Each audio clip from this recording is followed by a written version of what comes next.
Global 20 channel में आप सबों का हार्दिक अभिनंदन है। मुजफ्फरपुर बिहार से बीजेपी एमपी अजय निषाद अपने विवादित बयान और भड़काऊ भाषण के लिए हमेशा चर्चा में बने रहते हैं। हिंदुस्तान की एकता और अखंडता भंग करने में उन्हें बहुत आनंद आता है। हिंदू मुस्लिम कार्ड उनका लोकप्रिय गेम है।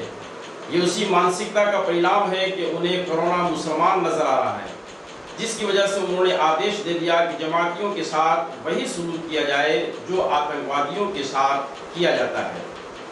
जबकि हेल्थ मिनिस्ट्री ऑफ इंडिया का कहना है no religion based mapping of covid, यानी कोरोना वायरस को किसी विशेष धर्म के संदर्भ में न देखा जाए। और यही बात उनकी पार्टी सुप्रीमो और प्रधानमंत्री श्री नरेंद्र मोदी भी कह चुके हैं, मगर उसके बावजूद भी कोरोना फैलाने का जिम्मेदार जमातियों को बताते हुए नहीं थक रहे हैं। उनका गुस्सा यहीं तक सीमित नहीं रहा, बल्कि उन्होंने अपने बयान में मदरसे को भी खिसेट लिया, जैसा कि देश के प्रमुख पत्रिका दैनिक जागरण के 13 मई 2020 में प्रकाशित न्यूज से जाहिर होता है। एमपी निषाद के बयान को कोट करते हुए पत्रिका लिखता है, मदरसा में दी जा रही शिक्षा पर उन्होंने सवाल उठाई और कहा इसका दायरा इतना ही है कि वहां से निकलने वाले छात्र या तो गैरेज के मैकेनिक बनते हैं या फिर पंचर बनाने का काम करते हैं। ऐसा कोई उदाहरण नहीं है कि मदरसे का पढ़ा हुआ छात्र IAS, IPS या कोई वरीय अधिकारी बना हो। इसके अलावा भी उन्होंने अपनी आदत के मुताबिक बहुत सी ओछी बातें कही हैं, मगर यहाँ पर हम सिर्फ इसी इल्जाम का जवाब देना चाहते हैं और एमपी महोदय को बताना चाहते हैं कि मदरसा की टूटी हुई चटाई पर बैठने वाले इन छात्रों ने हिंदुस्तान को क्या क्या दिया है और कितने ऊंचे ऊंचे अधिकारी बने हैं। एमपी महोदय की बात की असलियत को बताने के लिए हमें इतिहास के पन्नों को उलटना होगा। जब हम इतिहास के पन्ने पलटते हैं तो पता चलता है कि देश को अंग्रेजों की गुलामी से छुटकारा दिलाने में मदरसा के छात्रों ने अहम योगदान दिया है। मसलन मुल्क की आज़ादी के लिए सबसे पहला फतवा दिल्ली की जामा मस्जिद से जारी करने वाले मौलाना फजल हक खैराबादी हैं।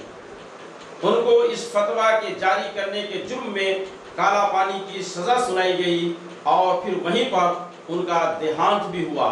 जजीरा एंडोमार निकोबार में उनका मज़ार आज भी मौजूद है और इतिहास के पन्ने में गवाह है।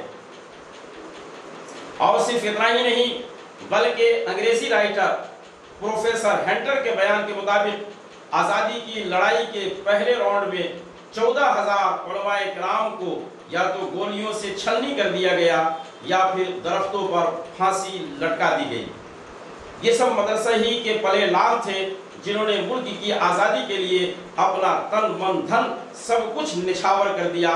बिलाखिर उनकी कुर्बानियां काम आई और हमारा ये मुल्क आज़ाद हुआ और हम गुलामी की जंजीरों से बाहर आए। मौलाना अबुल कलाम आज़ाद का योगदान सब लोग जानते हैं। हमारे इस प्यारे देश के पहले शिक्षा मंत्री मदरसा ही से निकले थे और जरा कई बार अगर पिछले चंद दहाइयों का पन्ना उल्टे तो पता चलता है कि जमातियों का धार्मिक मरकज दारुल उलूम देवबंद नदवतुल उलमा के अलावा अहले सुन्नत व जमात के मशहूर इदारा जामिया अशरफिया मुबारकपुर से ऐसे छात्र पास आउट हुए हैं जिन्होंने UPSC क्वालिफाइड करके IPS और IAS ओहदे पर खिदमत अंजाम दी हैं और खिदमत अंजाम दे रहे हैं। ऐसे बहुत सारे ऑफिसर्स हैं जो देश की सेवा कर रहे हैं।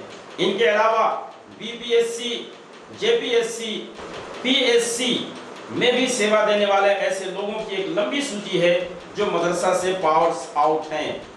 और अगर आपको आश्चर्य न हो तो मैं आपको बता दूं कि मदरसा के छात्र इन फील्डों के अतिरिक्त मेडिकल के नीट एग्जाम और इंजीनियरिंग के JEE में भी अपना नुमाया कारनामा अंजाम दे चुके हैं। और अपनी काबिलियत का लोहा मनवा चुके हैं। देश में ऐसे बहुत बड़े बड़े डॉक्टर और इंजीनियर्स हैं जो मदरसा बैकग्राउंड से आगे निकलकर मानवता की खिदमत कर रहे हैं। और आश्चर्य की बात यह है कि इन एग्जाम्स में पास होने वाले मदरसा के सिर्फ छात्र ही नहीं हैं, बल्कि बहुत सारी छात्राएं भी हैं। और ये भी बात गौर करने की है और ध्यान देने की है कि मदरसे के ये छात्र सिर्फ उर्दू, अरबी, फारसी और हिंदी ही नहीं जानते, बल्कि इंटरनेशनल लैंग्वेजेस, अंग्रेजी, जर्मनी, फ्रांसीसी और दीगर बहुत सारी ऐसी ज़बानें जिनकी आज के इस ग्लोबल एरा में ज़रूरत पड़ती है, उन ज़बानों पर खूब अच्छी कमांड रखते हैं। मदरसा बैकग्राउंड के ऐसे बहुत से छात्र और छात्राएं हैं जो फॉरेन एम्बेसीज में और मल्टीनेशनल कंपनीज में ट्रांसलेटर और इंटरप्रेटर की हैसियत से काम कर रहे हैं। और मैं आपको बता दूं कि मदरसा के छात्र सिर्फ गली कूचे की राजनीति नहीं करते, बल्कि बहुत सारे ऐसे मदरसे के छात्र हैं जो मदरसे से निकल करके पार्लियामेंट तक पहुंचे हैं और पार्लियामेंट में पहुंच करके वो देश की सेवा कर रहे हैं। इन शॉर्ट किस किस का नाम लिया जाए और कितनों को यहाँ पर पेश किया जाए, मैं यही कहना चाहता हूँ। और हकीकत हाल यही है कि निकाली सैकड़ों नहरें के पानी कुछ तो कम होगा, मगर फिर भी मेरे दरिया की तुग़यानी नहीं जाती। इसलिए मेंबर ऑफ पार्लियामेंट जैसे महान लोगों को मदरसा या किसी विशेष वर्ग के बारे में ऐसी ओछी टिप्पणी शोभा नहीं देती।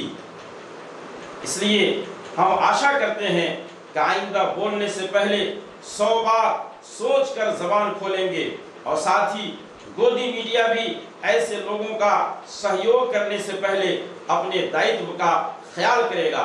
इन्हीं बातों के साथ मैं अपनी गुफ्तगू खत्म करता हूँ। आइंदा के लिए इजाज़त दीजिए।